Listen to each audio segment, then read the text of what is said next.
Picture this: a crowded square in 17th century Spain, where the rhythmic stomping of feet and the sharp clap of hands isn't just a performance, it's a rebellion. Every flick of a skirt, every defiant stare carries the weight of a people refusing to be silenced. This is flamenco, born from the struggles of the Romani community under oppression. Its very movements a coded language of resistance. Now, fast forward to colonial India, where the elegant gestures of Bharatanatyam, once banned by British rulers, became a quiet act of defiance, preserving ancient traditions under the guise of mere entertainment. These aren't just dances, they're time capsules, each step a chapter in a much larger story of human resilience. Think about the last time you watched a traditional dance. Did you see the history hidden in its rhythms? Behind the vibrant costumes and mesmerizing music lies a deeper narrative. Take the hula of Hawaii, for example. When missionaries arrived in the 19th century, they dismissed it as frivolous, even immoral. But for Hawaiians, every sway of the hips, every flutter of the hands was a way to pass down stories of their gods, their land, and their ancestors. Suppressed for decades, the hula didn't disappear, it survived, and today it stands as a proud reclaiming of cultural identity. This is the power of dance. It doesn't just reflect history, it shapes it, carrying the hopes and struggles of generations in every motion. So why does this matter to us now? Because these dances are more than relics of the past, they're living, breathing testimonies to how art and politics collide. From the tango's origins in the working-class neighborhoods of Buenos Aires to the whirling dervishes of Turkey, spinning as a meditation on unity and divine love, dance has always been a mirror to society's triumphs and tensions. In this video, we'll trace the footprints of history across continents, uncovering how dance has been a tool for protest, a celebration of identity, and a bridge between cultures. By the end, you'll never look at a traditional performance the same way again, because every movement has a story, and it's time we listened. Long before cities rose and empires fell, dance was already etching history into the earth with every stamp of bare feet. Imagine a circle of firelight in ancient Mesopotamia, where farmers moved in sync to thank the gods for a bountiful harvest, their bodies becoming living prayers. Or picture the masked dancers of pre-colonial Benin, their elaborate performances reinforcing the sacred bond between ruler and ruled. These weren't mere spectacles, they were the original history books written in muscle and motion. Take the haka of the Maori, where thunderous slaps against thighs and roaring chants did more than intimidate enemies. It wove together genealogy, tribal lore, and collective memory, turning warriors into historians with every pulse of the rhythm. Across the Atlantic, the Yoruba people of West Africa crafted entire social codes through dance. The Adowa, often called the dance of the royal antelope, wasn't just entertainment, it was a language. The tilt of a head could signal respect, while the angle of a wrist might whisper gossip about village affairs. Even the tempo held meaning, slower movements for elders, explosive jumps for celebrations of young warriors. This was democracy in motion, where every participant had a role as precise as any written constitution. What's extraordinary is how these ancient traditions still resonate today. When modern performers recreate Egyptian temple dances based on hieroglyphic inscriptions, they're not just mimicking poses, they're decoding the politics of the Nile. The precise angles of a dancer's palms in these rituals once mirrored the strict hierarchies of Pharaoh's court, proving that power has always choreographed its own display. From the whirling Sufi dances that mapped celestial orbits to the courtly minuets of Versailles that turned etiquette into performance art, every culture has used dance as a silent scribe, recording what parchment couldn't capture. This primal connection between movement and meaning reveals something profound. Dance was humanity's first form of mass communication. Before newspapers, before scrolls, our ancestors transmitted laws, legends, and warnings through the arch of a back or the syncopation of steps. The next time you see a traditional dance, look closer. You might just witness an unbroken chain of stories stretching back to the dawn of civilization itself. Colonial powers didn't just claim land, they tried to erase the very rhythms of the cultures they conquered. In the sugar plantations of Brazil, enslaved Africans faced brutal punishments for practicing their ancestral dances. But in the shadows, something extraordinary emerged. Their feet still remembered the steps, their bodies still carried the stories. What looked like a simple game of acrobatics to the overseers was actually capoeira, a martial art disguised as dance, where every cartwheel hid a combat move, every handstand a potential strike. The music, played on makeshift instruments, carried coded messages, turning oppression into a weapon of resistance. This wasn't just survival, it was defiance set to rhythm. Across the ocean in India, British colonizers wielded a different kind of suppression. They labeled classical dances like Bharatanatyam and Odissi as indecent, stripping them from temples and pushing them into near extinction. But the Devadosis, the temple dancers who had preserved these arts for generations, refused to let them die. In secret courtyards and hidden gatherings, they passed down the precise mudras and footwork, ensuring that even when the British left, the dance would remain. What colonizers dismissed as vulgarity was actually a sacred language, one that mapped Hindu epics, celestial movements, and human emotions through the angle of a fingertip or the arch of an eyebrow. Even in North America, indigenous dances became battlegrounds. The U.S. government outright banned ceremonial dances like the sun dance of the Plains tribes, fearing their power to unite communities. But in remote reservations, elders whispered the steps to children, turning blankets into makeshift drums and teaching them to move like their ancestors. When the bans lifted, these dances didn't just return, they roared back, becoming symbols of resilience. Today, powwows aren't just celebrations, they're declarations that the culture refused to break. What's chilling is how often these attacks followed the same pattern. Colonial powers understood that if you control how people move, you control how they remember. Dance wasn't just entertainment, it was memory in motion. Yet in every case, the response was the same: adaptation. Whether it was blending African rhythms with European instruments in the Caribbean or hiding Hawaiian chants in Christian hymns, cultures found ways to keep their stories alive. The dances that survived colonialism didn't just endure, they evolved, carrying scars and strength in equal measure. To watch them now is to witness a conversation across centuries where every step whispers, "We're still here." History has a way of turning even the most graceful movements into acts of rebellion. Take the Haitian Vodou ceremonies of the late 18th century. What colonial authorities dismissed as primitive rituals were actually strategic gatherings where dance became the drumbeat of revolution.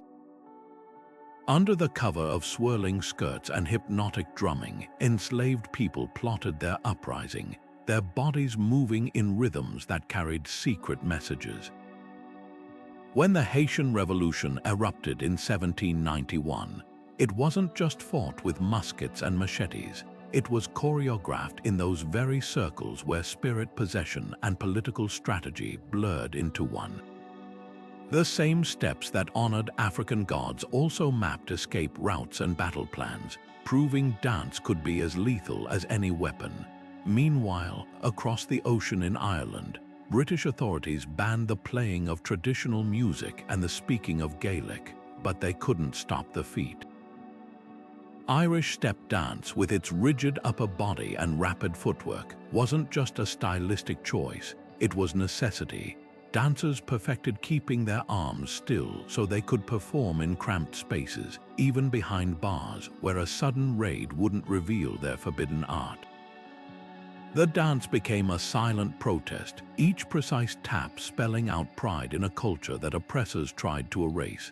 Today, when you watch those lightning-fast reels, you're seeing centuries of stubbornness in every click of the hard shoes.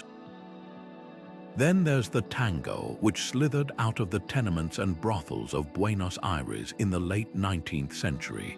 Elite society recoiled at its sensual intensity, calling it vulgar. But that rejection only fueled its power. The dance's sharp pauses and intricate leg hooks mirrored the struggles of immigrants and laborers, turning intimacy into a public act of resilience.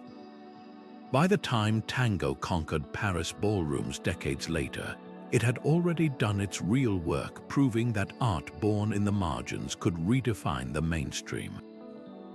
And now, in Palestinian communities, dab circles pulse with that same unyielding energy. The synchronized stomping, the linked arms, the soaring leaps, this isn't just folklore. When dancers form a line that snakes through streets and checkpoints, their unity defies fragmentation. Every performance asserts a truth louder than politics, that joy and solidarity can't be walled off. What ties these stories together isn't just the defiance, it's the brilliance of using something as fluid as dance to anchor identity. Oppressors could burn books, ban languages, even silence music, but bodies have a way of remembering what minds are ordered to forget. Whether through the covert sway of vodou or the explosive energy of dabg, dance doesn't just witness history, it writes it in a language no edict can fully erase. In the gilded halls of Versailles, where candlelight flickered off mirrors stretching to infinity, every step of the minuet was a political maneuver disguised as leisure. The dance's rigid patterns, aristocrats advancing and retreating in precise geometric formations, weren't just social etiquette, they were a living map of Louis XIV's court. A slight delay in bowing or an overly eager turn could demote a noble standing overnight. The king himself, known as the Sun King, often took center stage in these performances, his every movement reinforcing the divine right of monarchs. The message was clear: even in pleasure, power dictated the rhythm. Half a world away, in the secluded palaces of Japan's shoguns, no theater wielded a different kind of influence. With its slow, deliberate movements and masked performers, No wasn't merely entertainment, it was a spiritual and political tool. Reserved exclusively for the elite, these performances often depicted historical battles or moral allegories, subtly justifying the ruling class's authority. The eerie stillness of the actors, their gestures pared down to bare essentials, mirrored the rigid social order. To witness No was to receive a silent education in obedience, where every tilt of a demon mask or flutter of a silk fan whispered, "This is the way things must be." Meanwhile, in the opulent courts of Siam, now Thailand, classical dance was nothing short of celestial diplomacy. Dancers adorned in gold, their fingers bent backward in impossible arches, didn't just tell stories, they embodied the gods themselves. The Khan mask dance, once performed solely for royalty, reenacted episodes from the Ramayana, with the king's role often mirroring the god King Rama. By aligning his court with divine mythology, the Siamese ruler blurred the line between mortal and deity, turning the ballroom into a temple. Even the dancers' intricate hand gestures, or mudras, functioned as a visual liturgy, reinforcing the monarchy's sacred mandate. What's fascinating is how these royal spectacles trickled down to the masses. In Europe, commoners mimicked the minuet steps at local balls, unknowingly rehearsing the hierarchies of their betters.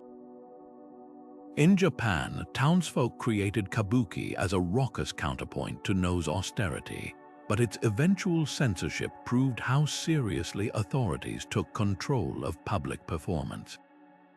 And in Thailand, when classical dance was finally shared beyond palace walls, it came with the weight of tradition intact, a reminder that culture, once shaped by kings, could outlast the kingdoms that birthed it.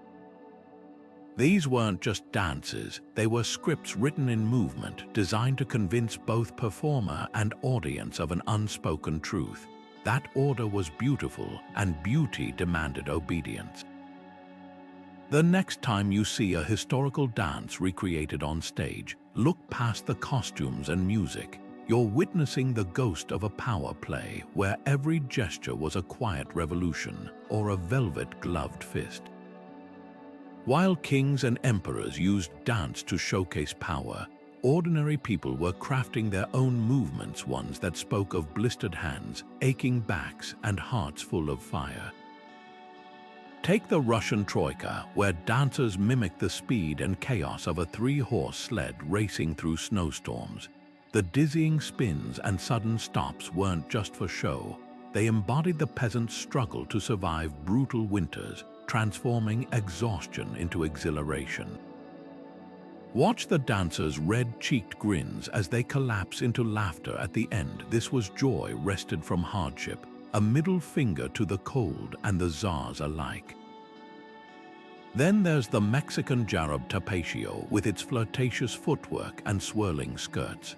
After the revolution of 1910, this dance exploded as a national symbol, but its roots were far more rebellious.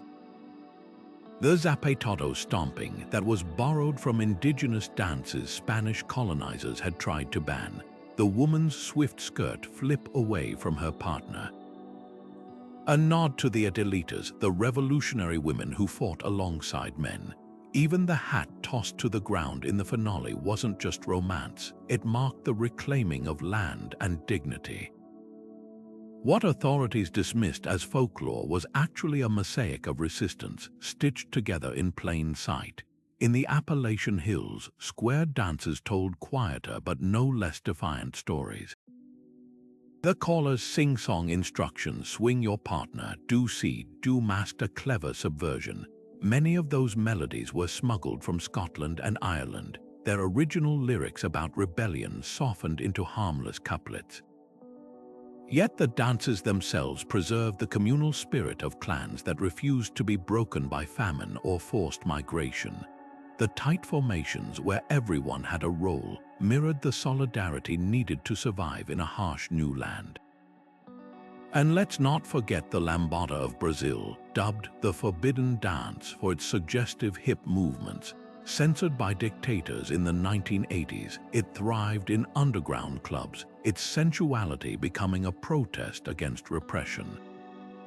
The irony, the dance's origins were far from scandalous. It blended indigenous, African, and Portuguese steps, a melting pot dictators wanted to homogenize. By banning it, they accidentally turned it into a celebration of everything they feared: diversity, freedom, the body's right to move without permission. What makes folk dances so potent is their double life. To outsiders, they're quaint traditions, but to those who know the steps, they're living archives of harvests sabotaged by greedy landlords, of sweethearts whispering under watchful eyes, of communities that danced to remember what they weren't allowed to say. Unlike courtly spectacles designed to impress, these dances were meant to connect, linking hands across generations in an unbroken chain of shared resistance. The next time you see a folk ensemble, lean in. Those aren't just fancy footwork patterns, they're the fingerprints of history's unsung heroes. Watch a Kathakali performer in Kerala transform before your eyes, the way his painted face contorts into exaggerated fury, his muscular legs stamping with deliberate force, every movement amplifying an archetype of divine masculinity. This classical Indian dance drama doesn't just portray gods and demons, it codifies gender itself. Male performers train for years to master the wide stances and explosive gestures that embody warrior energy, while female roles, even when played by men, are all fluttering lashes and curved wrists. The dance isn't merely reflecting societal norms, It's engraving them into muscle memory, teaching generations what power and grace should look like based on who's performing.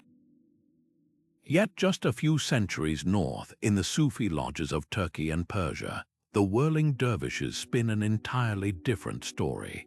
Their flowing white robes blur the body's contours as they pivot in perfect circles, arms outstretched like compass needles pointing to the divine.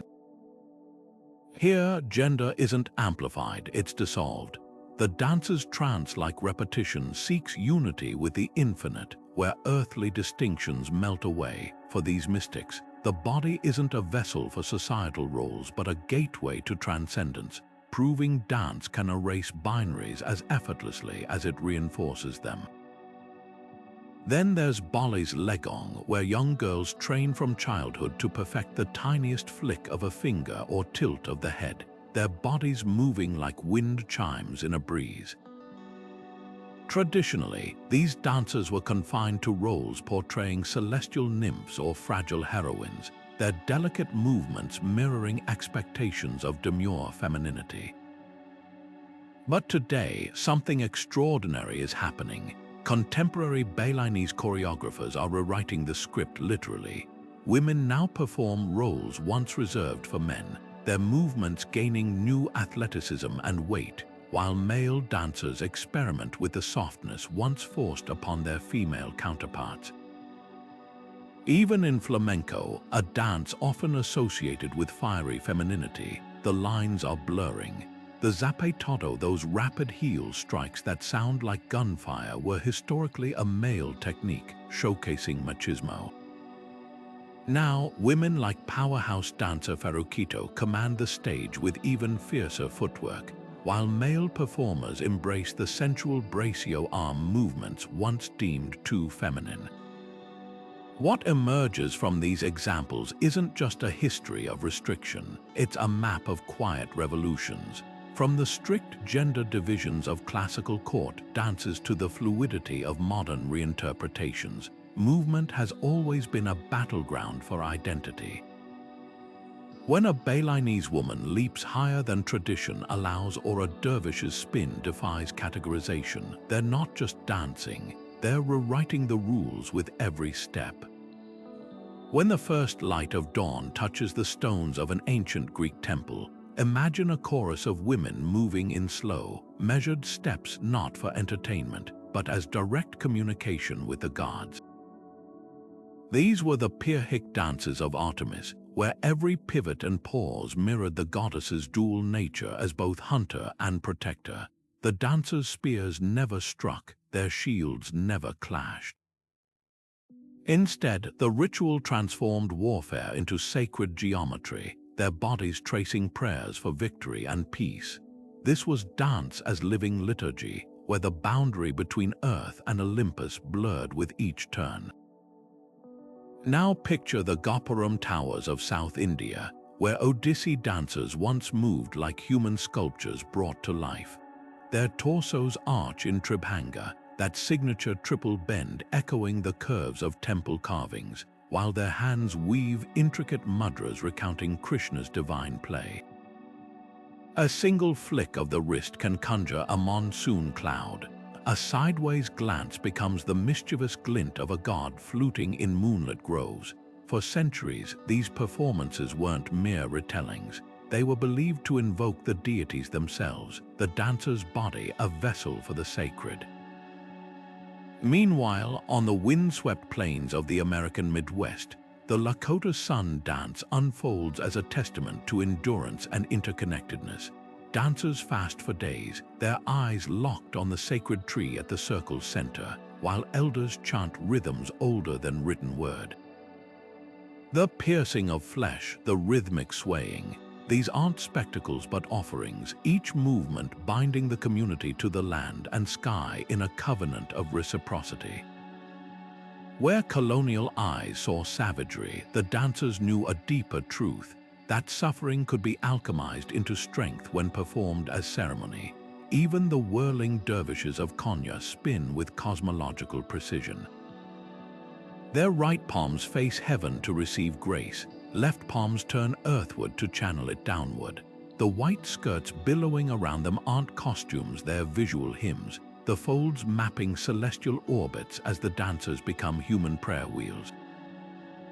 Rumi didn't just write poetry, he choreographed revolutions, proving that theology could be inscribed in motion as eloquently as in parchment. What unites these traditions isn't just their spiritual intent, but their genius for encoding belief into kinetics. A Balinese Kekak circle chanting Chak Ki Chak while reenacting the Ramayana, the Yoruba Egungun masquerades where ancestors return in layers of indigo cloth. These aren't performances but participatory theologies. When the Hopi butterfly dancers emerge from the kiva at dawn, their painted bodies and cornstalk adornments aren't disguises but revelations, each step a negotiation between human and elemental worlds. To witness sacred dance is to see doctrine made flesh not through sermons or scrolls, but through the tilt of a hip, the shudder of a shoulder, the exact angle at which a foot meets the ground. The next time you watch a ritual performance, listen closer. The real scripture isn't in the accompanying chants. It's written in the spaces between breaths, in the sweat-darkened earth where generations of feet have pressed the same patterns into the soil, saying without words, "This is how we remember. This is how we survive." The late 19th century was an era of reinvention, not just of borders and governments, but of the very movements that defined them. As European nations scrambled to solidify their identities, dance floors became drafting tables where history was redrawn. Take Finland's peculiar love affair with tango. When Argentine sailors first brought the dance to Baltic ports in the 1920s, it was seen as exotic, even scandalous. But within decades, Finns stripped away its sensual heat, slowing the tempo and stiffening the embrace until it mirrored their own reserved character. The lyrics shifted from Buenos Aires passion to melancholic odes about lakes and forests, transforming an import into something unmistakably Finnish. This wasn't just adaptation, it was alchemy, turning foreign steps into a national emblem that whispered, "This is who we are." Across the Black Sea, Turkey's newly formed republic took a more surgical approach. Eager to unite a fractured post-Ottoman society, the state created folk dance troupes that blended hundreds of regional traditions into a single, polished spectacle.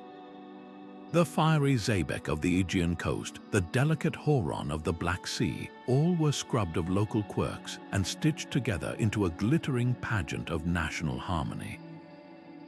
On stage, dancers in identical costumes moved with military precision, their diversity reduced to a colorful but controlled display. What was lost in authenticity was gained in propaganda, a performance that said Turkey wasn't a patchwork of cultures but a monolith. Meanwhile, oceans away in Hawaii, the hula faced a different kind of reinvention. Once suppressed by missionaries, it was suddenly embraced, but only as a tourist attraction. Hotels staged watered-down versions where dancers swapped traditional pahu drums for ukuleles, their chants about sacred volcanoes replaced with love songs. The hip sway that once told stories of creation became a gimmick, printed on postcards and cocktail napkins. This wasn't revival, it was repackaging, turning spiritual practice into a commodity that sold the myth of Hawaii as America's carefree paradise. What connects these stories isn't just the manipulation of dance, but the audacity of the project. Nations didn't just preserve traditions, they fabricated them, bending movement to fit political blueprints. The irony, many of these ancient dances were barely older than the flags they celebrated, yet their power was real. When Finnish soldiers hummed tango melodies in the trenches of World War II, or when Turkish villagers saw their grandmother's wedding dance reimagined on state television, they weren't just watching performances. They were being handed a script written in rhythm and gesture about who they should become. This is the paradox of cultural nationalism. the very dances meant to honor uniqueness often erase it, smoothing rough edges into palatable symbols. But look closer and cracks appear. In Istanbul's back alleys, you'll still find old men dancing the Roman Havasi with its improvised, ribald humor, the version the state troops would never show. In Helsinki's dance halls, some couples lean into tango's original passion, defying the stoic Finnish ideal. And in Hawaii, a grassroots movement has spent decades resurrecting the hula's sacred vocabulary, one suppressed chant at a time. The lesson here isn't that tradition is fake, it's that tradition is alive. Like clay in a potter's hands, dance can be shaped to serve empires or topple them. The real question isn't whether these movements are authentic, but who gets to decide what authenticity means. When a nation co-opts a dance, it's not just rewriting history, it's choreographing the future. Migration doesn't just move people, it sends rhythms ricocheting across continents, remixing traditions into something startlingly new. Take the Afro-Cuban rumba, where the heartbeat of Central Africa's Congo basin collided with the Spanish guitars plucked melodies in Havana's crowded soleils. Enslaved Africans, forbidden from drumming, turned boxes, spoons, and their own bodies into instruments. The Yambu's slow, rolling hips echoed Bantu fertility dances, while the Guaguanco's playful chase between partners mirrored Yoruba courtship rituals. But layered atop these rhythms were the melodic flourishes of flamenco, a sound born from Andalusia's Moorish past.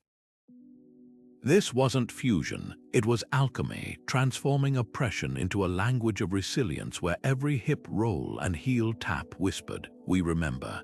Now fast forward to post-war London, where Punjabi immigrants faced a different kind of dissonance. The Bhangra they brought wasn't the neon glitter spectacle we know today. It was the earthy Jummer, danced in circles under Punjab's harvest moons, feet stomping to the D-Hall's thunder. But in the 1980s, something extraordinary happened. Second-generation teens, raised on Bollywood films and British synth pop, plugged in electric guitars and drum machines. Suddenly, the D-Hall's primal pulse met disco beats, and Bhangra exploded into clubs from Birmingham to Brooklyn. The dance's signature Mirza jumps and shoulder shimmers stayed, but now they soundtracked a new identity. Not quite Punjabi, not quite British, but something defiantly both. What's mesmerizing is how these adaptations follow similar blueprints. In New Orleans, West African ring shouts where worshippers moved counterclockwise to honor ancestors, morphed into second-line parades, their umbrellas twirling like sacred staffs.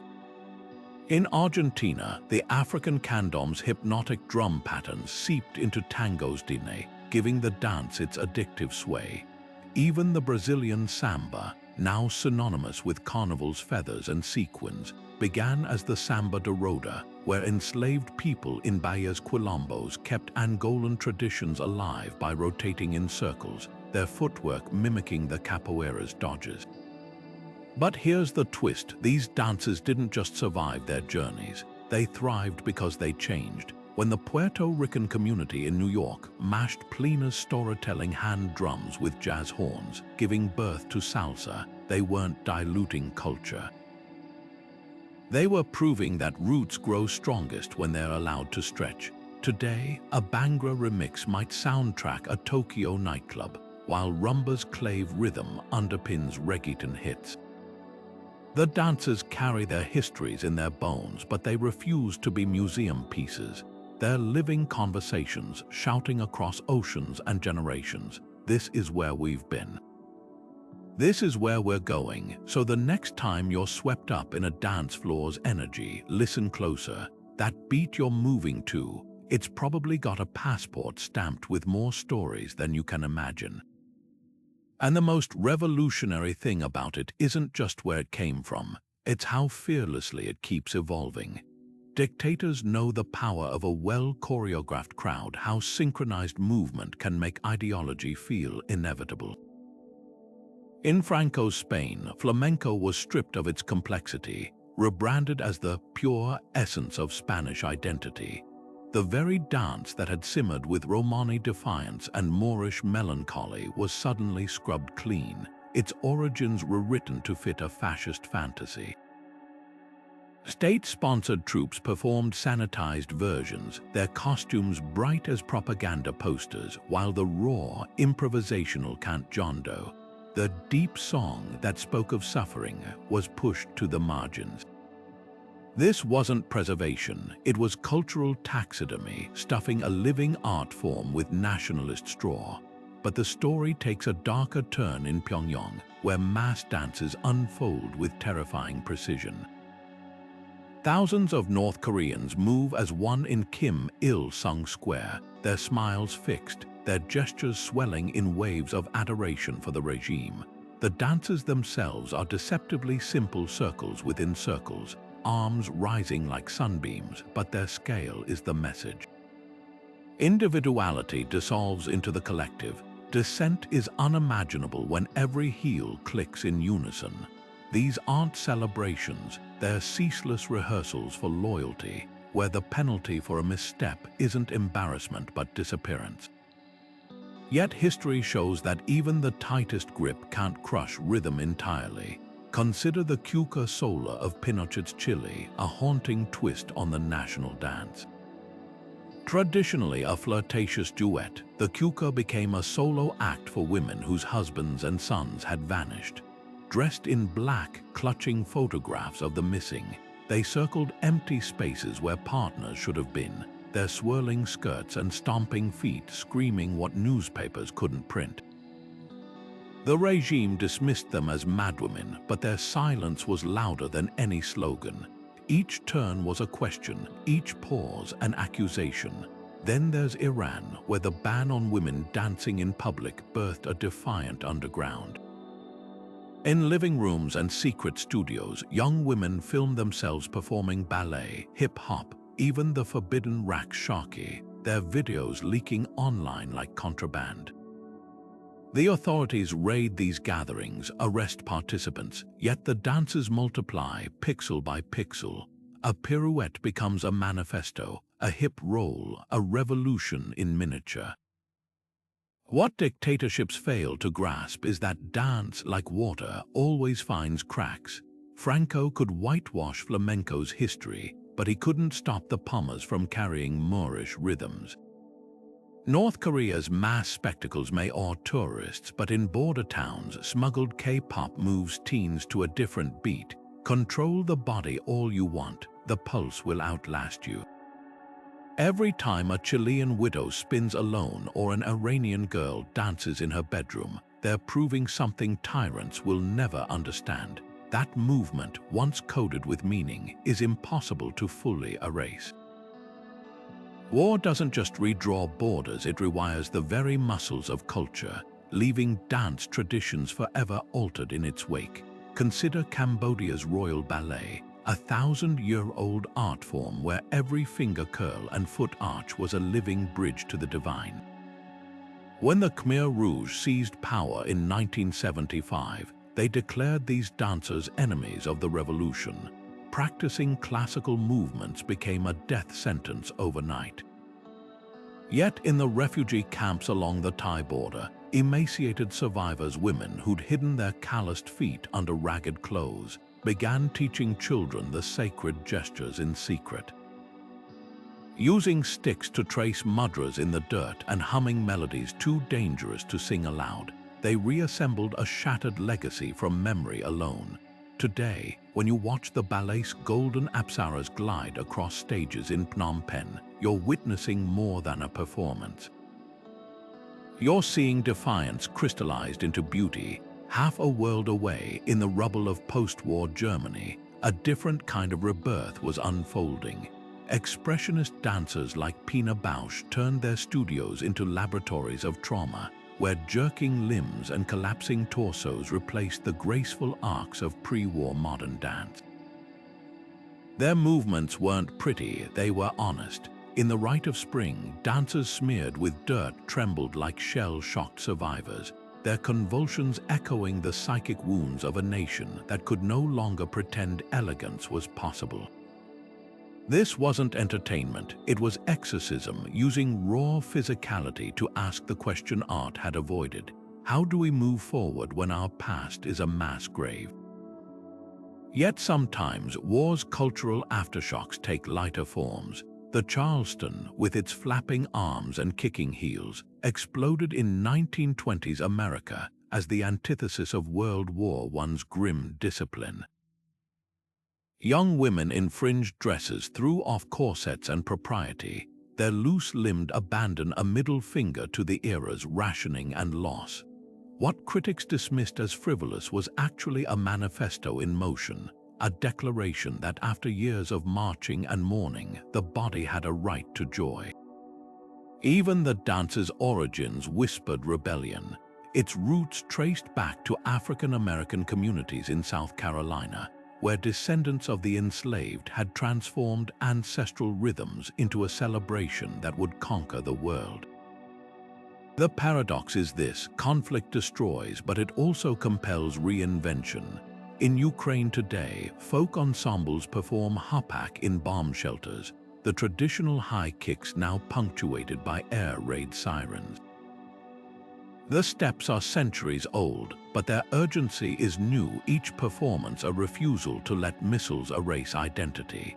Meanwhile, in Colombia, former guerrillas and paramilitaries meet in cumbia workshops, their once tense bodies learning to sway together, the accordion's wheeze drowning out old hatreds. These dances don't heal wounds no art could, but they do something equally vital. They prove that even when history tries to silence a people, the body finds ways to speak. Whether through the meticulous resurrection of Cambodian court gestures or the untamed energy of the Charleston, dance becomes both shield and sword, protecting what was, while carving space for what must be. There's a peculiar irony in how the world falls in love with a dance only to forget its soul. Take Bollywood, where the glittering, hip-swirling spectacles lighting up screens from Berlin to Buenos Aires bear little resemblance to their classical roots. Those fast-paced, crowd-pleasing numbers, they're often stripped of the intricate mudras and spiritual storytelling that define Bharatanatyam or Kathak, reduced to mere entertainment. The problem isn't that these dances travel, it's that they arrive with their histories left at customs, like souvenirs drained of meaning. Then there's the haka, the Maori war chant that's become a global shorthand for intensity. When rugby teams perform it before matches, the stomps and shouts thrill audiences, but how many know it's a sacred invocation? Traditionally, each haka carries specific Wakapapa genealogies and ancestral stories, tailored to the occasion. The version most recognized, Karmate, celebrates survival after a near-death escape, but when performed by strangers as a pump-up ritual, it risks becoming a costume, its spiritual weight swapped for spectacle. Yet commercialization isn't always theft. Sometimes it sparks reclamation. Salsa, born in the crucible of New York's Puerto Rican communities, was once dismissed as too Latin for mainstream ballrooms. As it globalized, purists cringed at watered-down studio versions, but in a delicious twist, those same communities now remix salsa with reggaeton and hip-hop, steering its evolution on their own terms. Similarly, when K-pop idols incorporate traditional Bucky-Chumfan dances into music videos, Korean netizens don't just protest, they flood comments with threads explaining the art's royal court origins, turning appropriation into education. The line between homage and harm often comes down to who profits. Consider the belly dance craze of the 1950s, when Hollywood exoticized Middle Eastern movements while erasing their ties to fertility rituals and social celebration. Contrast that with the Egyptian stars like Samia Gamal, who reclaimed the dance on their own stages, proving its power wasn't in mystery but in mastery. What's fascinating is how technology now fuels both sides of this battle. TikTok trends reduce complex folk dances to 15-second challenges, yet the same platform lets indigenous creators like the Sami of Norway showcase joiking, their throat-sung circular dances, to millions with context intact. The difference: consent. When the Maori share the haka in documentaries or cultural exchanges, its potency remains. When it's copied without understanding, it becomes empty calories, all energy, no nourishment.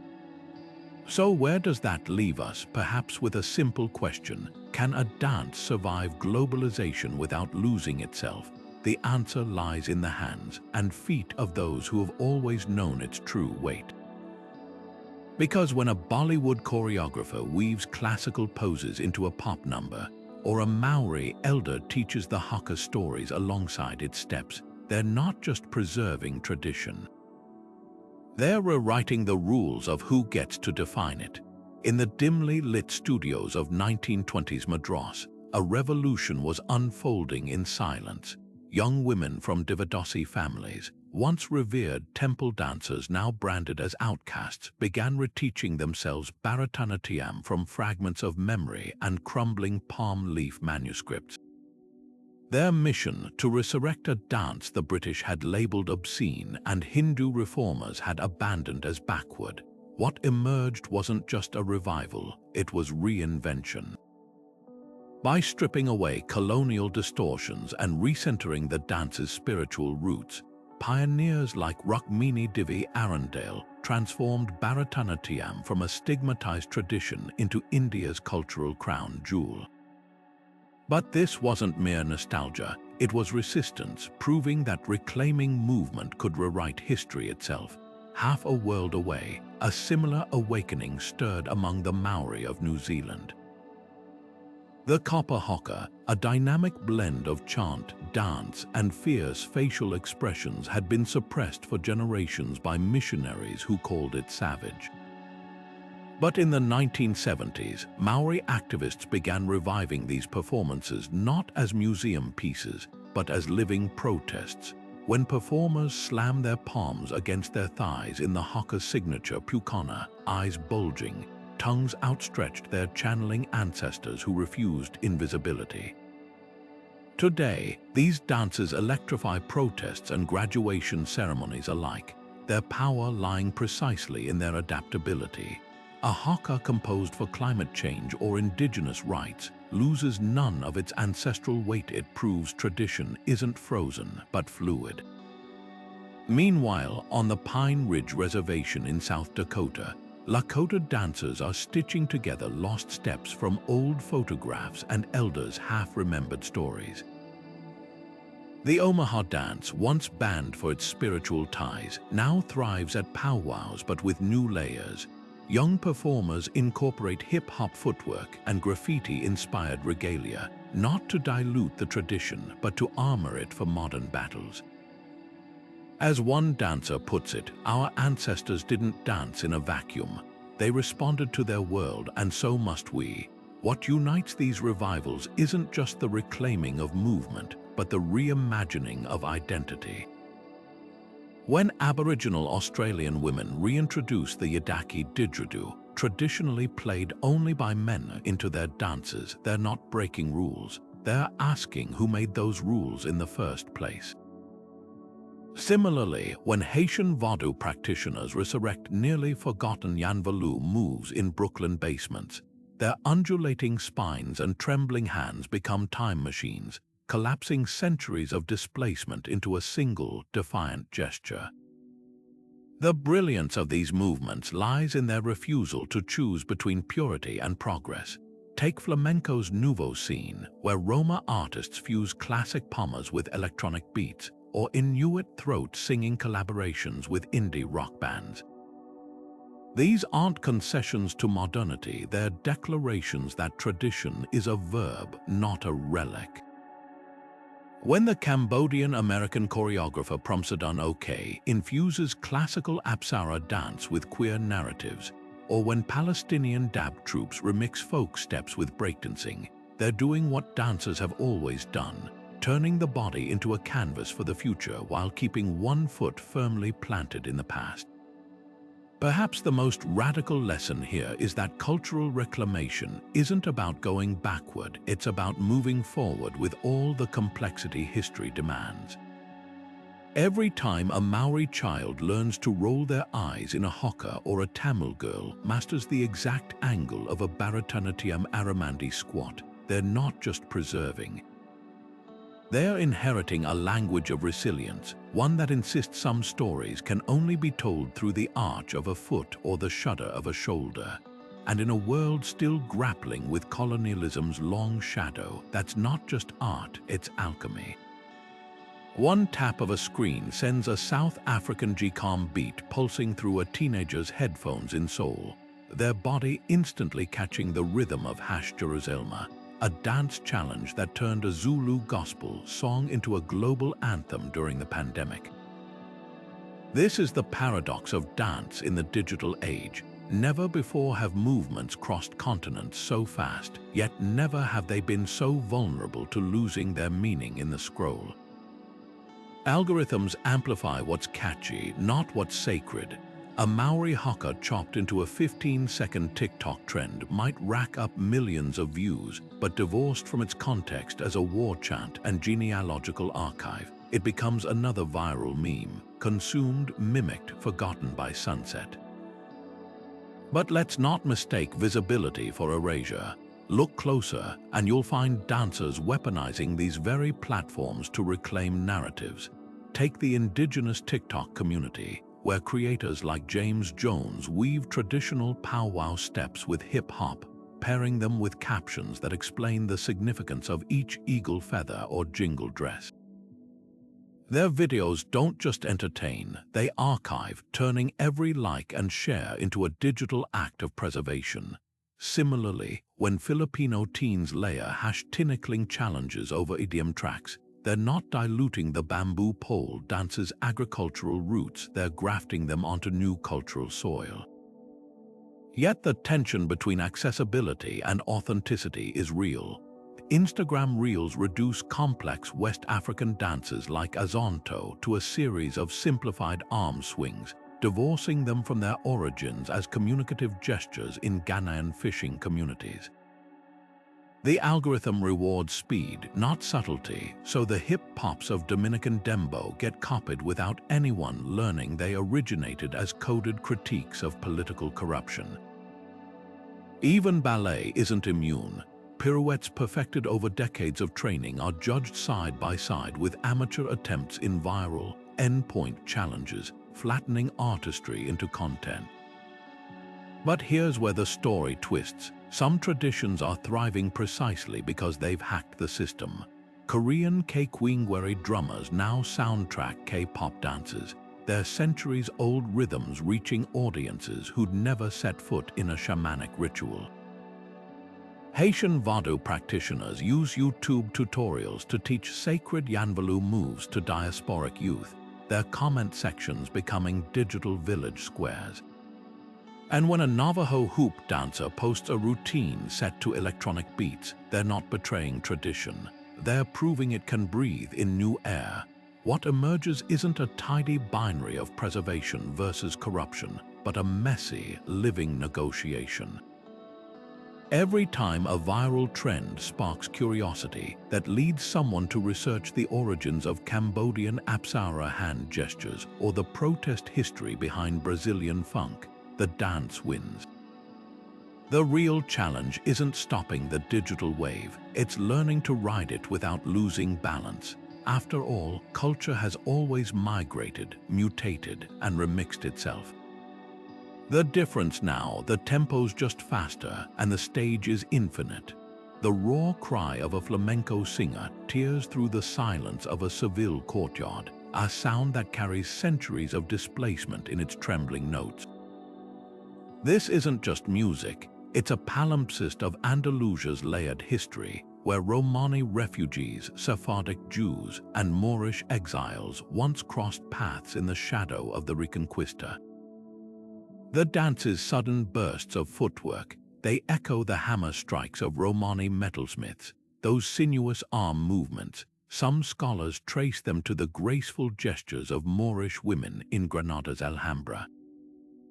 Even the cant jondo's mournful scales bear traces of medieval Jewish laments.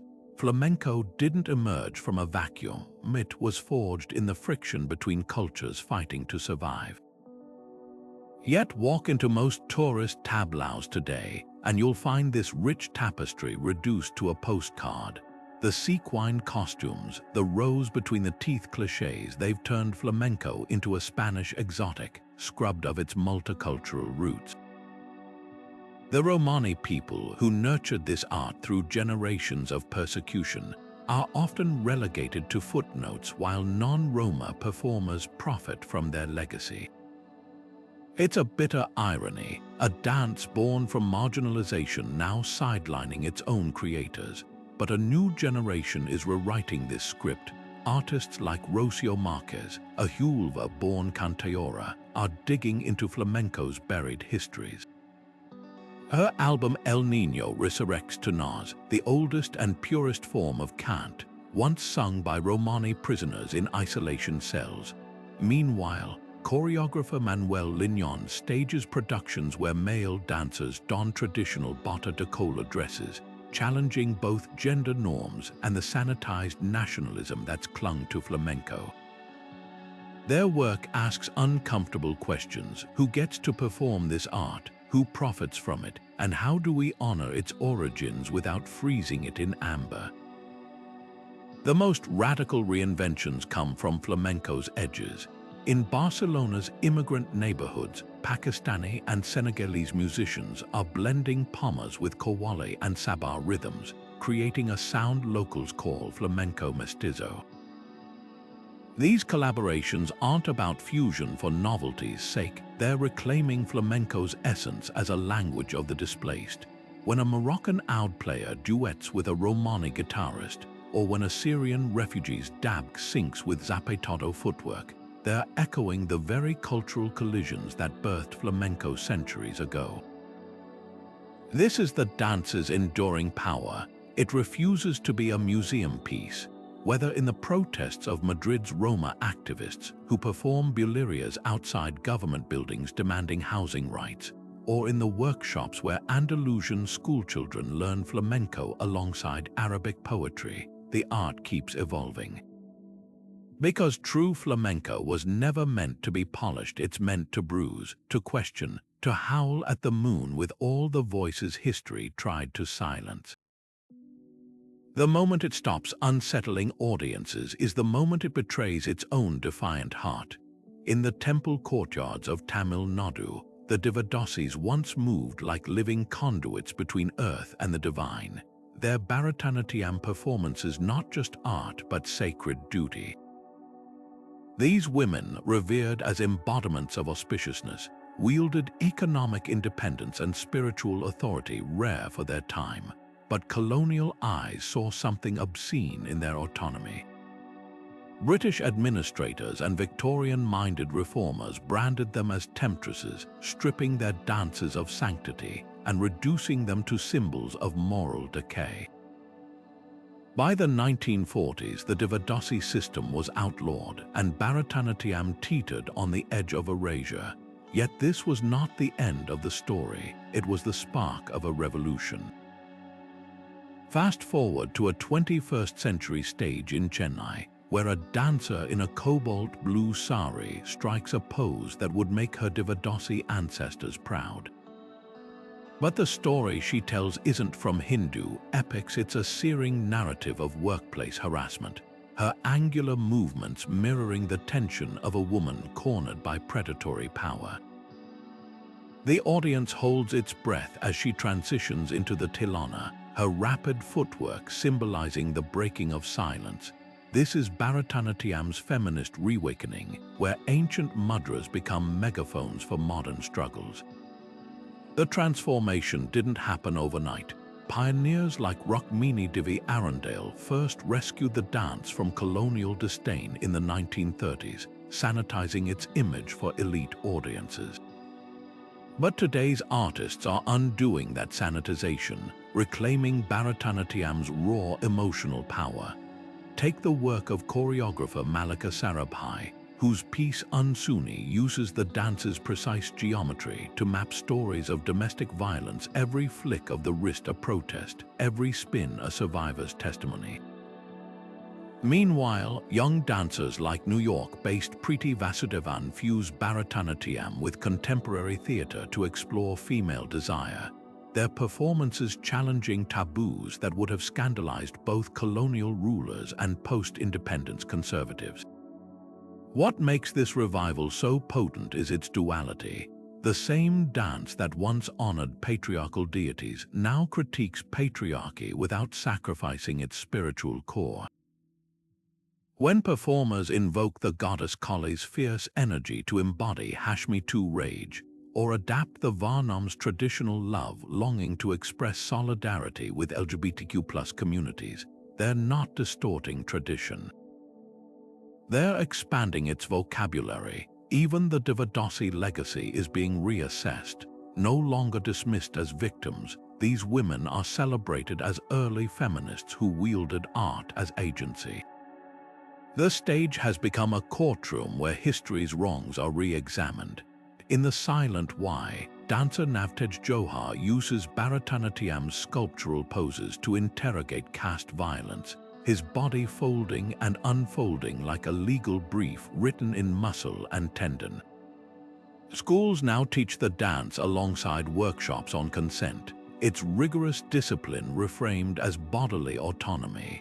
And when social media floods with clips of Bharatanatyam adaptations, a teen's performance about climate grief, a collective piece honoring India's protesting farmers, the message is clear. This art refuses to be fossilized. From temple rituals to Twitter threads, Bharatanatyam's journey mirrors India's own turbulent dance with progress. It proves that tradition isn't a cage, it's a springboard.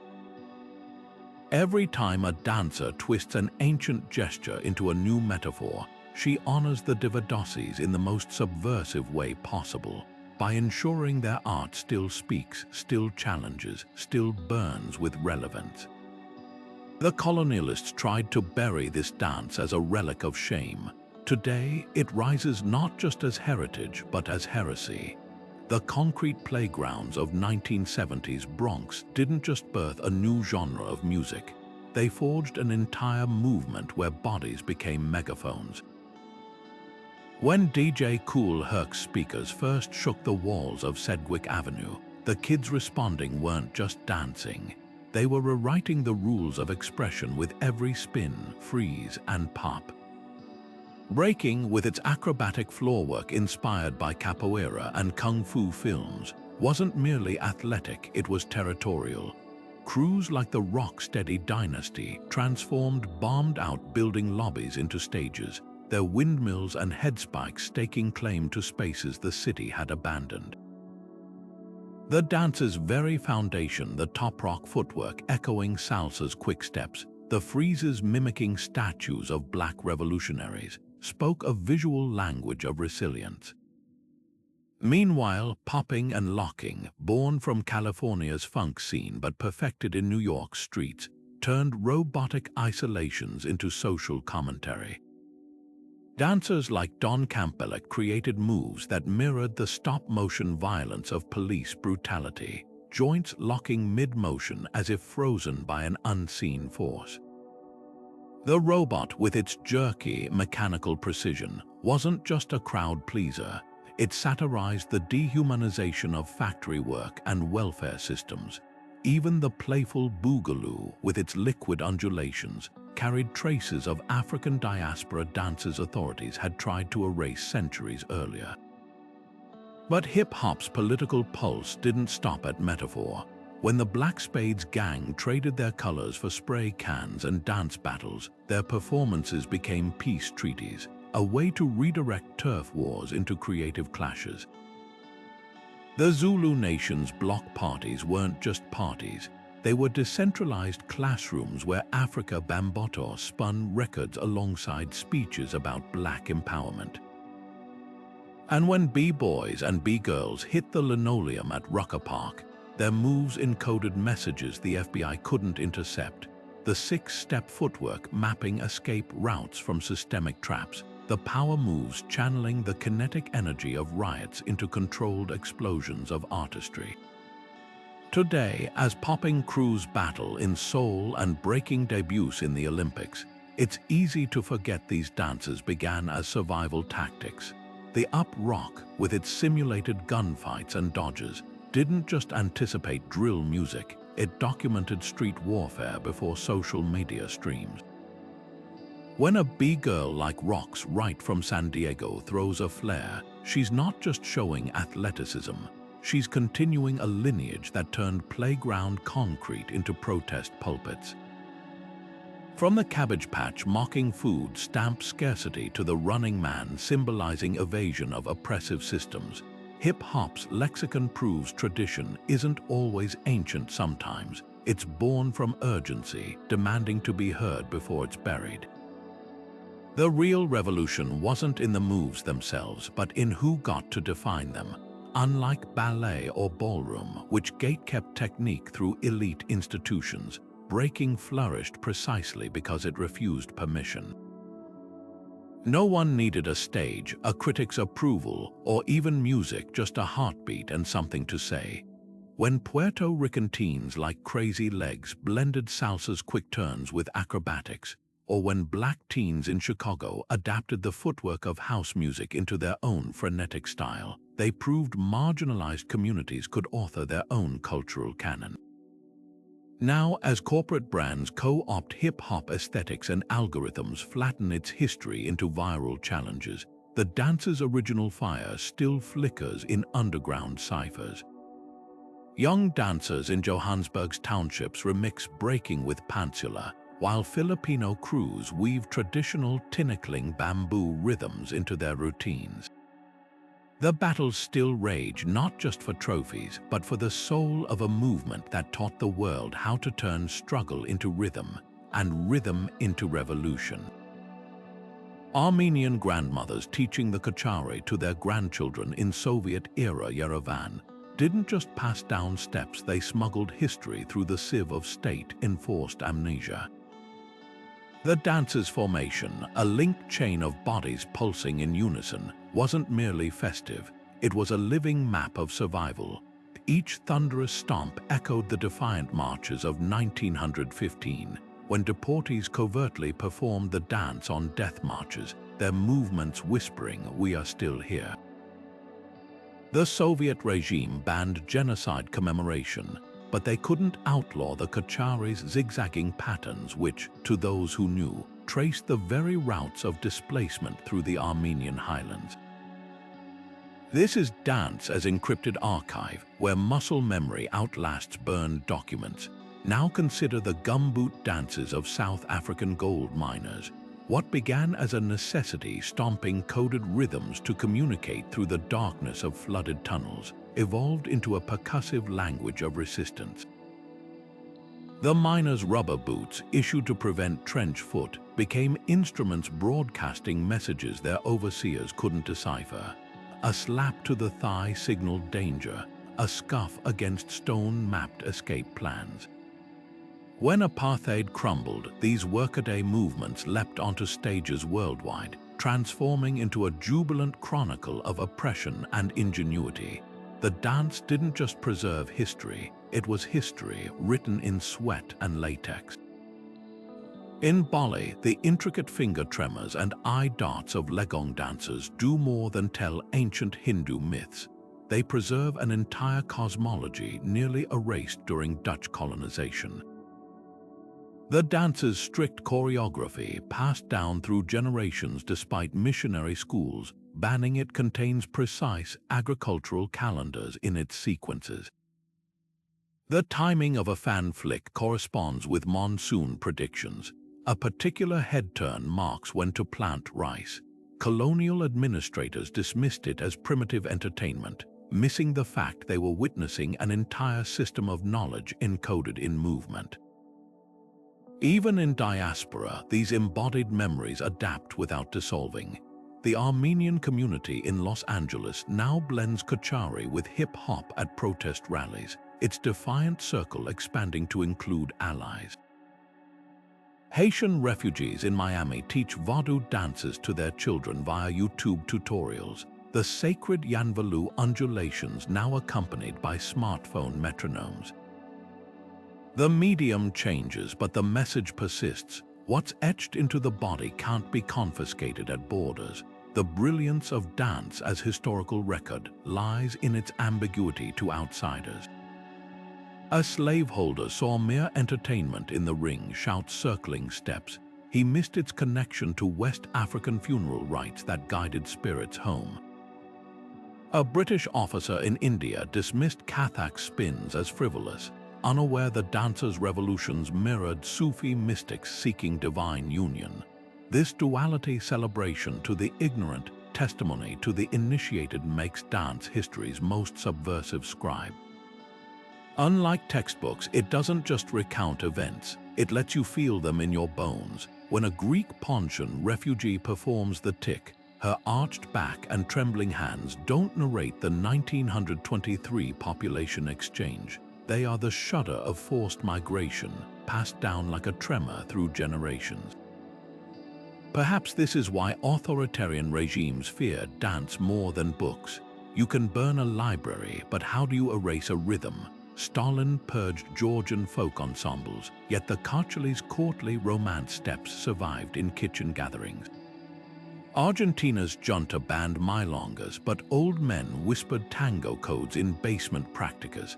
The body remembers what the state orders it to forget, and when the time comes, it teaches. Today, as Armenian teens learn the Capoeira not from elders but from TikTok tutorials, the dance mutates yet again. The footwork stays true, but the context expands. Genocide remembrance fused with global solidarity. History's fire carried not in parchment, but in the pulse of 100 defiant feet hitting pavement. Picture the ballrooms of 19th century Vienna, where gasps echoed as dancers dared to clasp each other in the scandalous closed hold of the waltz. Aristocrats clutched their pearls at the sight of partners spinning hip to hip, an intimacy previously reserved for bedrooms, not public floors. Clergymen denounced it as the devil's dance, while doctors warned the dizzying turns could cause hysterical fits. Yet within decades, this once shocking movement became the epitome of refinement, proving that morality often follows the beat of changing times. Now cross the Atlantic to early 20th century Rio, where the samba's undulating hips and improvisational energy sent authorities into panic. Born in the Afro-Brazilian communities of Bahia and perfected in Rio's hillside favelas, the dance was outlawed as vulgar and primitive. Police raided gatherings, confiscating tambourines and arresting dancers for disturbing public order. But prohibition backfired. Samba went underground, its rhythms pulsing through secret rodas where musicians swapped lyrics mocking their oppressors. By the 1930s, the same elites who'd banned it were embracing samba as Brazil's national symbol, sanitizing its roots for carnival parades while its revolutionary heart kept beating in the streets. Cuba's rumba faced similar hypocrisy. When enslaved Africans brought its percussive rhythms to Havana's docks, colonial rulers recoiled at its sensual hip isolations and call and response vocals. They labeled it lewd and restricted it to marginalized neighborhoods, but rumba's genius lay in its duality. The dance's playful flirtation masked deeper meanings. The Yambu's slow grind narrated domestic struggles, while the Guaguanco's chase mimicked resistance to capture. By the 1950s, white Cubans were performing polite rumba in tourist hotels, even as black artists like Los Muñequitos de Matanzas preserved its raw power in basement clubs. Even the Charleston, that iconic flapper dance of the Roaring Twenties, wasn't just about rebellion, it was reclamation. Its origins traced to the Juba and ring shout of enslaved Africans, movements that mocked plantation owners' stiff European dances. When black communities in Charleston, South Carolina, revived these steps in the early 1900s, white audiences called it degenerate. Yet by the Jazz Age, white socialites were doing sanitized versions in speakeasies, their flailing limbs a far cry from the original's rhythmic precision. What unites these dances isn't just their initial shock value, but their stubborn refusal to disappear. The Argentine tango was banned in Paris for its indecent leg hooks until European high society couldn't resist its allure. Turkey's siftetele, once performed in Ottoman harems, became a staple of Greek rebetiko music despite clergy condemnations. Even hip-hop's breaking was deemed a public nuisance in 80s New York, its acrobatics labeled as gang activity until corporations co-opted its energy for commercials. The pattern is clear. Authorities pathologize movements that challenge the status quo, only to later commodify them. But here's the twist: the original spirit never fully dies. When Rio's favela kids today mix samba with funk, or when Cuban rumberos incorporate reggaeton's pario, they're continuing a centuries-old conversation about who gets to define decency. Because dance, at its core, is the body's manifesto, an unapologetic declaration that pleasure, too, is a form of power. The next time you see a movement labeled too provocative, ask yourself, provocative to whom? And more importantly, why? The vibrant emerald dress of an Irish step dancer isn't just a costume, it's a battle flag stitched in silk, every Celtic knot embroidered along its hem. Every shimmering thread woven into its fabric whispers a history of defiance. When British authorities banned Gaelic language and harp music in the 18th century, they overlooked the power of clandestine symbolism. Dancers smuggled their identity into the very garments they wore, transforming each competition into a silent protest. Today, those elaborate dresses, with their intricate designs inspired by the Book of Kells, still pulse with that same unyielding pride, proof that needles can be as sharp as swords when sowing resistance. Now shift to a starkly different stage in 1970s Germany, where Pina Bausch's Tanz Theater Wuppertal performers stood barefoot in slip dresses and rumpled suits. These weren't just aesthetic choices, they were grenades lobbed at the grandiose spectacles of Nazi-era ballet. Where fascism had once weaponized opulence ballerinas as ornamentation for state power, Bausch's raw, vulnerable costumes screamed rebellion. A torn hem or sweat-stained collar became a manifesto. This is the body, unpolished and unapologetic. Her dancers didn't glitter, they bled, wept, and trembled in costumes that mirrored post-war Germany's fractured soul. But political costuming isn't always so overt. Consider the indigo-dyed robes of the Tuareg people, worn by nomadic dancers across the Sahara. The deep blue fabric which stains the skin earned them the nickname Blue Men, but it also served as camouflage against colonial forces. When French troops swept through the desert, Tuareg dancers could melt into the twilight, their movements as fluid as the shifting dunes. Even the color held meaning. Indigo symbolized the vastness of the sky, a subtle declaration that no empire could contain their horizons. Meanwhile, in apartheid-era South Africa, the costumes of the isicathamiya choirs carried quiet acts of subversion. Zulu laborers, forced into Western suits for mine performances, would loosen their ties and unbutton collars mid-dance, transforming stiff uniforms into symbols of stifled breath. The syncopated footwork and whispered harmonies became an auditory rebellion, but the costumes told their own story, fabric straining against constraint, dignity persisting in the details. Fast forward to modern-day Belarus, where protesters against the Lukashenko regime donned the white dresses and floral wreaths of traditional Kupal festival dancers. The choice was tactical. Riot police hesitated to brutalize figures who looked like folkloric symbols, but it was also poetic. The very outfits once dismissed as peasant relics now shielded a revolution, their embroidered sun motifs radiating hope.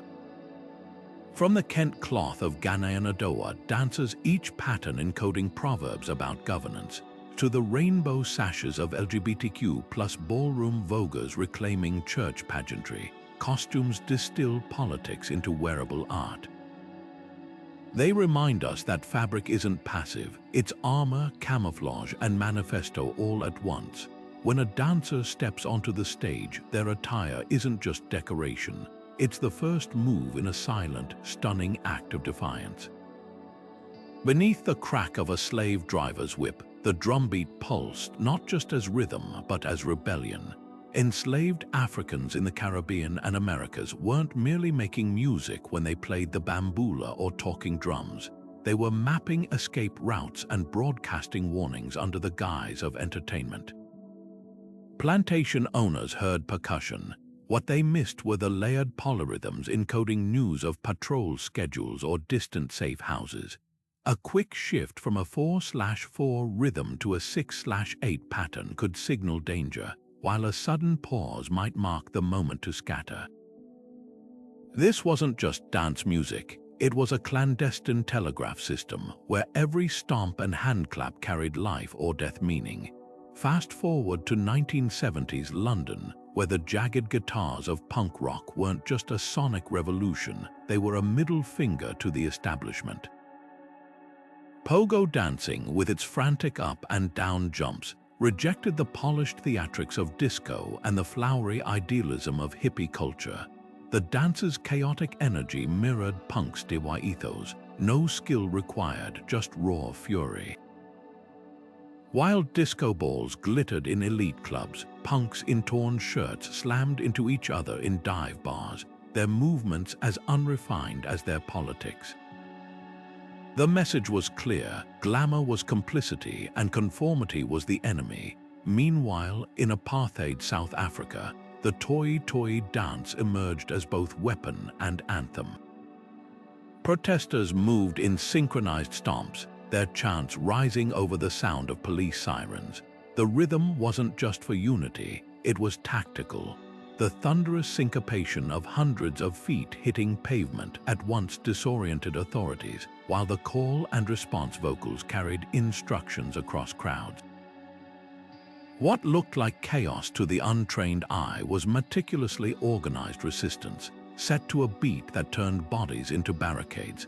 Even rave culture's euphoric abandon hid a political edge. When British youth in the late 80s gathered in abandoned warehouses, their frenetic tectonic hand movements and endless shuffling weren't just about ecstasy, they were about reclaiming space.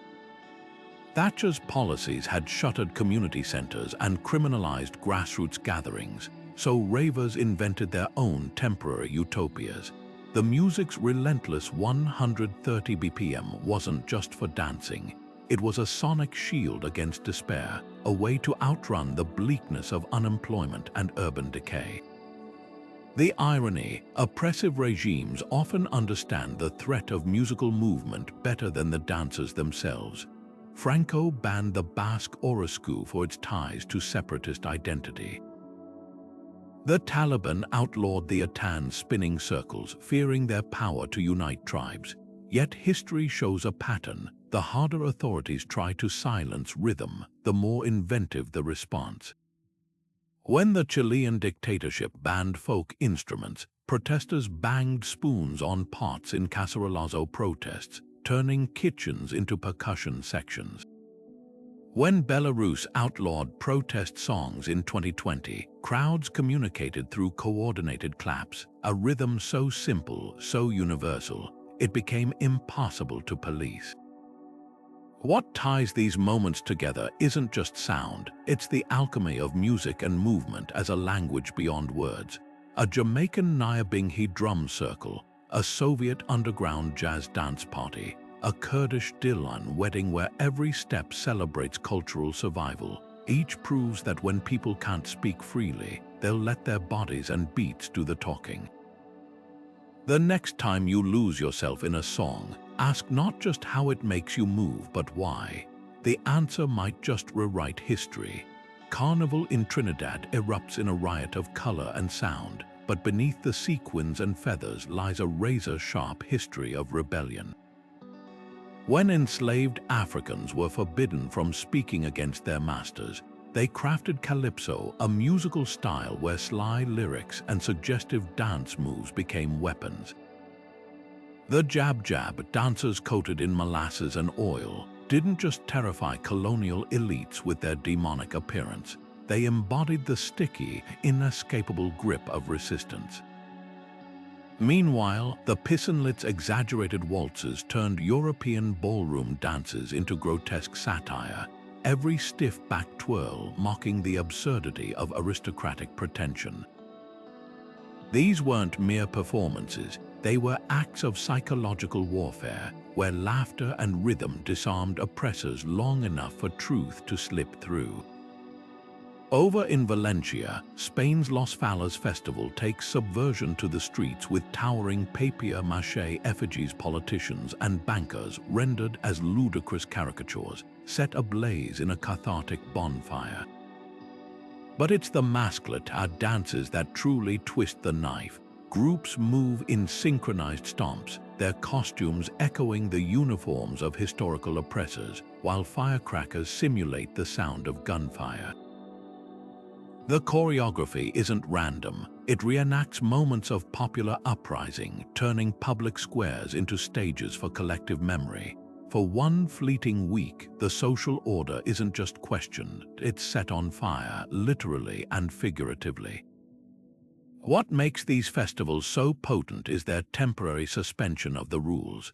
In Port-au-Prince's Carnival, rara parades transform highways into rivers of dissent, with dancers wielding vaccines, bamboo trumpets that once signaled slave revolts.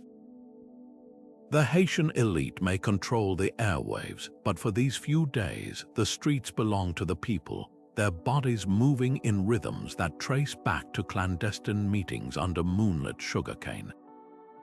Similarly, Germany's Fasching revelers don fool's caps to parody authority figures, their chaotic Narrenmarsch dances embodying the medieval tradition of the world turned upside down. The brilliance lies in the alibi.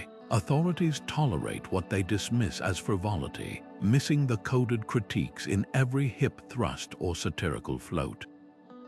Trinidad's Dame Lorraine dance, with its exaggerated padding and lewd gestures, was once written off as crude humor, until historians recognized it as a scathing portrayal of plantation mistresses. Even New Orleans' Mardi Gras Indians, with their intricate beadwork and chants, preserve West African warrior traditions under the guise of carnival pageantry, their suits depicting battles colonialism tried to erase. These festivals prove that dance doesn't need barricades to be revolutionary. Sometimes all it takes is a mask, a rhythm, and enough collective audacity to laugh in power's face. When the costumes are packed away and the streets swept clean, the message lingers: hierarchies are fragile, and joy, especially the kind that refuses to be contained, is the ultimate act of defiance. In a small village outside Dakar, a group of children gather under the shade of a baobab tree, their feet kicking up red dust as they practice the sabar, a traditional Wolof dance passed down through generations. But today, their teacher isn't just a village elder. She's a trained instructor from Senegal's National Arts Conservatory, blending ancient rhythms with modern pedagogy. This scene repeats from Bali to Bolivia as schools worldwide weave traditional dance into curricula, sparking an urgent question. When we teach heritage through formal education, are we preserving culture or freezing it in amber?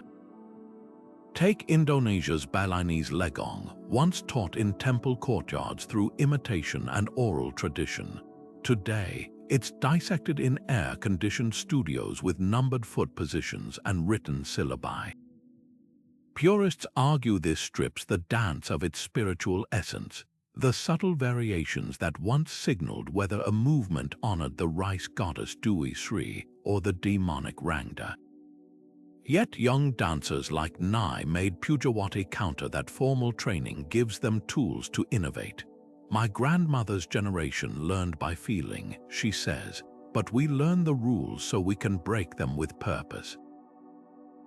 Her experimental piece fusing Legong's delicate finger tremors with contemporary dance recently went viral, proving tradition can thrive when it's allowed to breathe.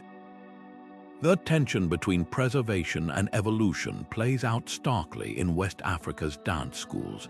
At Senegal's École des Sables, students master the gems polyrhythms using notation developed by French ethnomusicologists, a system some griots dismiss as dancing by numbers.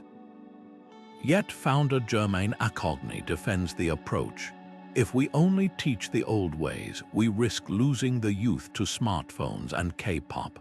Her curriculum includes both ancestral Mandinka steps and collaborations with European choreographers, creating a living dialogue rather than a museum exhibit. Meanwhile, in New Zealand's Kura Kaupapa Maori schools, the haka isn't just performed, it's analyzed. Students deconstruct its warrior stances in history class, linking each facial expression to specific battle strategies from the land wars.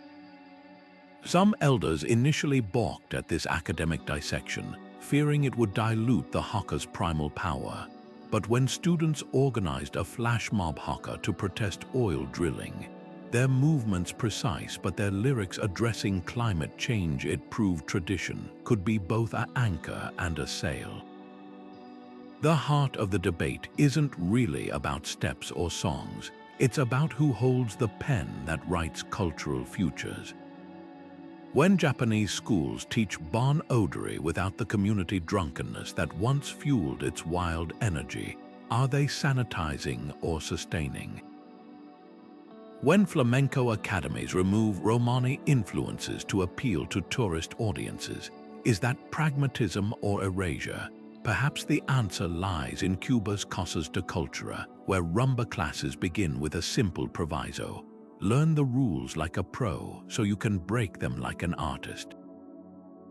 After all, tradition isn't a cage, it's a springboard. The dances that survive aren't the ones kept under glass, but those sturdy enough to handle new hands reshaping them. As we've seen, every pirouette, stomp, and gesture in traditional dance carries the weight of history. These art forms are not relics, they're dynamic, evolving testimonies to human resilience. The next time you watch a performance, look beyond the beauty. Listen for the whispers of ancestors, the echoes of revolutions, and the heartbeat of a culture fighting to be remembered. Share in the comments which dance's history surprised you most, and don't forget to subscribe for more journeys into the past's hidden rhythms.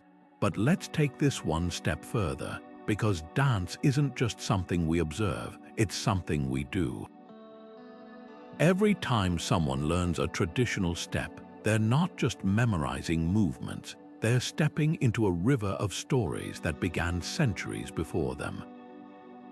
Think of a young girl in Kyoto practicing the precise fan motions of Nihon Buyo, her muscles learning the same patterns that once entertained shoguns. Or a boy in Ghana mastering the agbadza, his feet channeling the energy of warriors who dance to prepare for battle. These aren't empty repetitions, they're acts of time travel where the past and present collide in the body's memory. And here's the thing, this isn't just about preserving the past, it's about reshaping the future.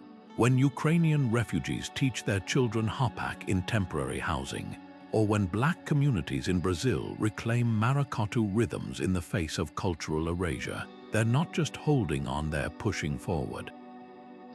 Dance becomes a bridge between what was lost and what can still be reclaimed. So the next time you find yourself tapping your foot to a rhythm or swaying to a melody, ask yourself, what story am I stepping into? Whether it's the flamenco's cry of resistance or the hula's gentle homage to the land, every movement is a thread in a much larger tapestry. And the best part, you don't need a stage or a costume to join in. The dance floor of history is always open and everyone's invited. Now it's your turn. Which dance's history resonated with you? Drop your thoughts below, and who knows, maybe you'll inspire someone else to listen a little closer to the rhythms of the past. Don't forget to like, subscribe, and keep the conversation going. After all, history isn't just something we read about, it's something we move to.